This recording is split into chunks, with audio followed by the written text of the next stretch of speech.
آداب، میں ہوں وسعت اللہ خان، میرے ساتھ ہیں زرار کھوڑو اور شاہزیب جیلانی۔ ہم مارکہ حق کی جانب ذرا دیر بعد جائیں گے۔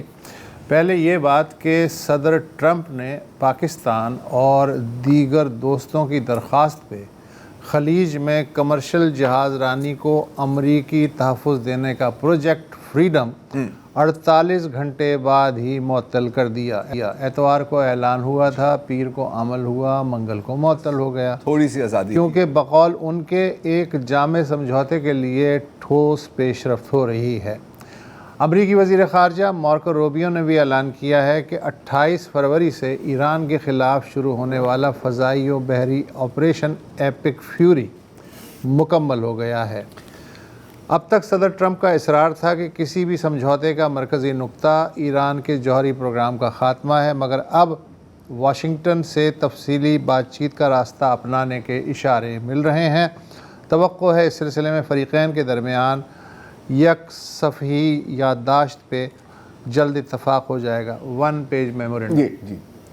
امریکہ کے ابتدائی مطالبات میں ایرانی میزائل سازی اور جوہری پروگرام کا مکمل خاتمہ اور ایران نواز علاقائی گروہوں کی حمایت سے ہاتھ اٹھانے کا عہد ہے، جبکہ ایران کی شرط یہ رہی ہے کہ امریکہ یا اسرائیل کی جانب سے آئندہ حملہ نہ ہونے کی ٹھوس ضمانت ہونی چاہیے، ایران کی بحری ناکہ بندی کا خاتمہ کیا جائے، منجمد ایرانی اثاثے واپس کیے جائیں، جنگ میں ہونے والے سویلین نقصانات کا معاوضہ دیا جائے اور آبنائے ہرمز کے لیے نئے انتظامات کو باقاعدہ شکل دینے پہ اتفاق کیا جائے۔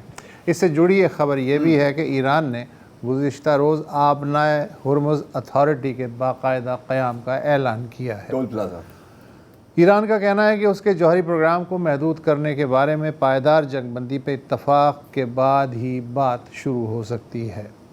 وزیر خارجہ عباس عراقچی نے بیجنگ میں چینی وزیر خارجہ وینگ ای سے بات چیت کی ہے اور سعودی وزیر خارجہ فیصل بن فرحان سے بھی رابطہ کیا ہے۔ اسرائیلی وزیر اعظم نیتن یاہو نے متحدہ عرب امارات کے صدر شیخ محمد بن زید ال نہیان سے ٹیلی فونک رابطے میں امارات پہ حالیہ ایرانی حملوں کی مذمت کرتے ہوئے یو اے ای کو اسرائیل کے ہر ممکن تعاون کا یقین دلایا ہے۔ اللہ خیر کرے۔ آپریشن پروجیکٹ تھا، آپریشن تھا ایک فریڈم پروجیکٹ۔ سوری میں کنفیوز ہو جاتا ہوں، اتنی چیزیں گھوم رہی ہوتی ہیں آج کل۔ یہ تو بری طرح سے فیل ہوا نا یار، یہ میرا خیال ہے اس کی یار فیل نہیں ہوا، وہ شروع ہی نہیں ہوا۔ چلے صحیح ہے، شروع ہی نہیں ہوا تو فیل ہونے کی بات کیا ہے۔ کیا وسعت و شاہزیب اس وقت قبل از وقت ہوگا اگر میں یہ کہوں کہ آپریشن ایپک فیوری کم اور آپریشن ایپک بھنڈ زیادہ تھا؟ ہاں، کیا یہ قبل از وقت ہوگا کہنا کہ this might be America's greatest military political and strategic defeat? ابھی تھوڑا سا قبل از وقت ہے شاید، تو میں یہ نہیں کہوں گا۔ ہاں گریٹسٹ تو نہیں، میرا تو خیال ہے کہ سر نہیں، میرا خیال ہے کہ اگر واقعی وہ یہاں سے نکلتے ہیں اور ایران نہ صرف اس پوزیشن میں ہو جنگ شروع سے پہلے بلکہ اس کے بہتر پوزیشن میں ہو، تو میرا تو خیال ہے کہ گریٹسٹ ہے سر۔ ای ایس ٹی کم کر لیں۔ اچھا، کیا مطلب ویتنام آپ کے لیے بڑا ہے؟ اس سے بہت بڑا ہے۔ میرا خیال ہے کہ دیرپا اثرات کے پوائنٹ آف ویو سے یہ شاید بڑا ثابت ہو، لیکن اگین یہ بات اس وقت قبل از وقت ہے۔ اچھا، اب جہاں تک ایران کی بات ہے تو ہم مانتے ہیں کہ امریکہ اوور کانفیڈنٹ تھا اس جنگ شروع ہونے سے پہلے، حالانکہ تمام تر آپ کے پاس بریفنگز تھیں۔ اب میرا خیال ہے کہ ایران کو بھی اوور کانفیڈنٹ نہیں ہونا چاہیے۔ At the end of the day American military force ہے، آپ کا بھی نقصان ہو رہا ہے۔ اور میں یہ اس لیے کہہ رہا ہوں کیونکہ تسنیم نیوز ایجنسی نے کی آج ایک ٹویٹ ہے، اور ہم جانتے ہیں کہ یہ پاسداران انقلاب کے ساتھ کافی قریب ہیں، کہ بھائی کچھ لوگ ہمیں بتا رہے ہیں کہ جو شکیں اس میں شامل کی گئی ہیں امریکہ کی جانب سے وہ ناقابل قبول ہیں۔ آئی ہوپ کہ یہ صرف پوسچرنگ اور سگنلنگ ہے اور چیزیں ہو جائیں، کیونکہ ہم جانتے ہیں کہ ٹرمپ نے بیجنگ بھی جانا ہے اور وہ ایک ممکنہ اس کے اوپر سرکٹ بریکر ہے۔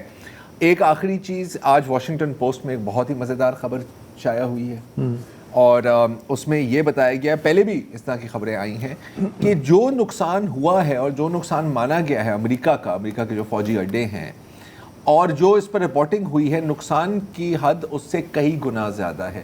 230 سٹرکچرز اور پیسز آف ایکوپمنٹ کو یا تو مکمل طور پر تباہ کر دیا ہے یا تو بری طرح سے ڈیمیج کیا ہے, اور انہوں نے یہاں پر سیٹلائٹ امیجری اور بیفور اینڈ آفٹر تصاویر کے بھی استعمال کیا ہے. تو بڑی ایک انٹرسٹنگ بات ہو رہی ہے یہاں پر.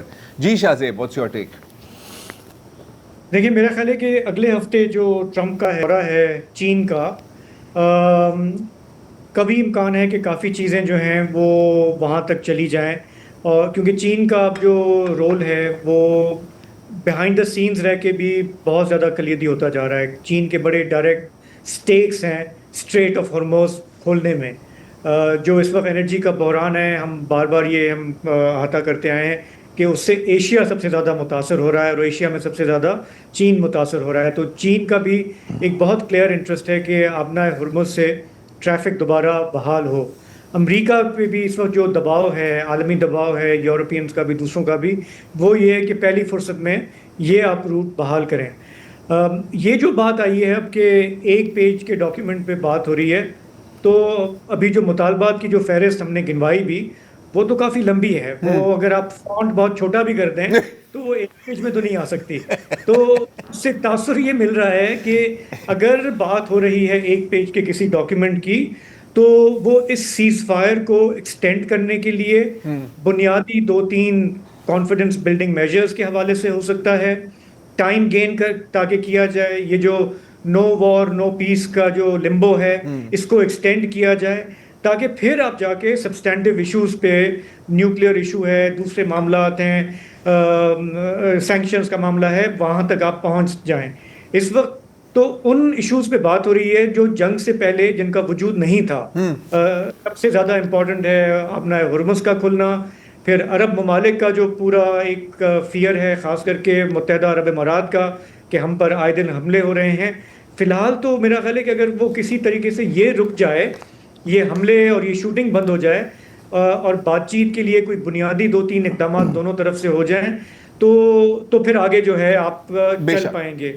اور مجھے لگتا ہے کہ یہ چین کا ویسے ہمارے تھرو ایک امپورٹنٹ رول رہا ہے, کنسٹرکٹیو رول رہا ہے. اور اب ہم جانتے ہیں کہ یہ وزٹ جو ہے ٹرمپ کا, یہ پہلے ہونا تھا, یہ پوسٹ پون ہوا, اب یہ اگلے ہفتے ہونے جا رہا ہے. تو میری نظریں زیادہ اس پر ہوں گی کہ اس سے پہلے ان دا رن اپ ٹو دیٹ وزٹ کچھ چیزیں اگر طے ہوتی ہیں تو شاید وہاں سے ہمیں کوئی اچھی خبر مل سکے. اچھا, ایک اور انٹرسٹنگ چیز یہ ہے کہ جب جنگ شروع نہیں ہوئی تھی تو اسرائیل اور امریکہ نے مل کے اسٹریٹجی بنائی تھی کہ جنگ کیسے کرنی ہے. اب جب جنگ بند ہونے جا رہی ہے اور کچھ اس کی بات ہو رہی ہے کنسالیڈیٹ کرنے کی, تو ایران اور امریکہ طے کر رہے ہیں, اسرائیل اور گلف اسٹیٹ اس سے باہر ہیں. یہ ایک انٹرسٹنگ کہاوت ہے, success has 1000 fathers, defeat is an orphan. اور میرے حساب سے ایک اور اہم خبر ہے, اگر آپ لوگ لفٹ کرانا چاہیں اس سے, کہ 30 ڈیموکریٹ سینیٹرز جو ہیں انہوں نے ٹرمپ سے مطالبہ کیا ہے کہ اسرائیل کے جوہری پروگرام کے بارے میں امریکی پالیسی کی وضاحت کی جائے. This is very important. Look at that یار. اگین یار, آپ 2022 میں سوچ بھی نہیں سکتے تھے کہ ایسا ہوگا, لیکن ہو رہا ہے. اچھا شاہ زیب, اس سے پہلے کہ مارکا حق کی جانائے, آپ کچھ میپ آپ نے ابھی دیا تھا, وہ دکھانا چاہ رہے ہیں, آپ اس پہ بات کرنا چاہ رہے ہیں؟ ہاں, میرا خیال ہے اگر احسان ہمارے پروڈیوسر اس کو اسکرین پہ ڈال دیں, کیونکہ جب سے یہ جنگ شروع ہوئی ہے ہم اپنا ہرمز کا جو ہم میپ دکھاتے ہیں وہ تھوڑا سا سمپلیفائڈ سا میپ ہے, دنیا کو پتہ چلے کہ یہ چوک پوائنٹ ہے کیا جس پر اتنا بکھیڑا کھڑا ہو گیا ہے. تو اب یہ جو ان کا جو امریکہ کا جو اس میں روٹ تھا, اس میں 3 لائنیں نظر آ رہی ہوں گی. اس میں ایک جو ہے وہ امریکہ نے کہا کہ یہاں سے ہم نیویگیشن کی آزادی یقینی بنائیں گے, اور ایران کی کیا مجال کہ وہ یہاں سے آمد و رفت روک سکے. یہ لال میں یہ بی بی سی کا میپ ہے, اور میرے خیال ہے کافی اچھی طرح سے یہ عام لوگوں کو سمجھ میں آنے والی بات ہے کہ ایک آپ دیکھ رہے ہیں لائن جو ظاہر ہے کہ ایران کے ساحل کے قریب ہے, وہاں پہ ایران کا سمجھے حکم چلتا ہے, ایک بیچ کی لائن ہے, اور پھر تیسری لائن جس پہ امریکہ نے کہا کہ ہم وہاں سے ٹریفک کو دیں گے. ریڈ لائن کہہ لیں. بالکل صحیح ہے.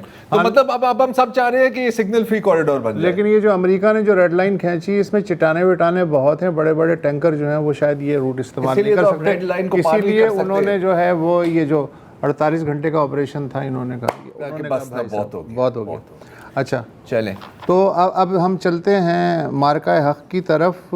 یہ جو پورا بحران ہے اس میں پاکستان کا ظاہر ہے علاقائی کردار تیزی سے ابھر کے سامنے آیا ہے. کیوں ابھر کے سامنے آیا ہے؟ وہ جڑا ہوا ہے پچھلے سال مئی کے واقعات سے. بالکل. ایک تھینک یو وقفہ لے لیں. مودی.